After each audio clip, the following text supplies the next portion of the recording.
Флаг Республики Саха-Якутия – один из главных государственных символов Якутии. Наряду с гербом и гимном служит основным знаком единства многонационального народа Республики Саха-Якутия. Он был принят республиканским парламентом в 1992 году в Государственном геральдическом регистре. Официальному флагу присвоен номер 183. Государственный флаг Республики Саха представляет собой полотнище с соотношением 1:2, на голубом фоне, в котором изображен белый круг. Диаметр круга составляет 2/5 высоты флага, а в нижней части расположены 3 горизонтальных полосы – белого, красного и зеленого цветов.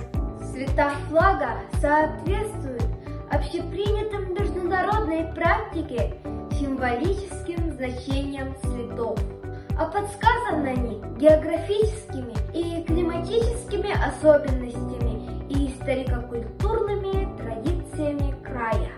Зеленый цвет – символ плодородия, возрождения, дружбы и братства. Это короткое жаркое лето, цвет таежных просторов, а также олицетворение тюркского происхождения народов Саха, давшее название Якутии.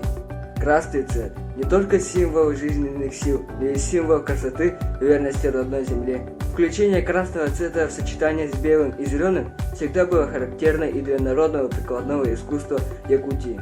Белоснежная полоска в сочетании со солнцем на фоне голубого неба раскрывает суровую красоту севера, чистоту нравов и помыслов народов, породненных севером. Белый круг в центре флага – образ полярного солнца и традиционный символ связи с предками. Согласно древнему якутскому эпосу по мифологии, народ Саха считает себя детьми белого солнца.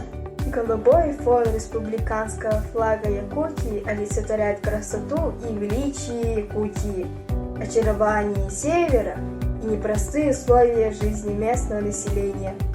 Композиция флага была разработана авторским коллективом, куда входили Михаил Гаврилович Старостин, Людмила Даниловна Слепцова и Аина Петровна Захарова. Каждый год 14 октября мы отмечаем День государственного флага Республики Саха-Якутия.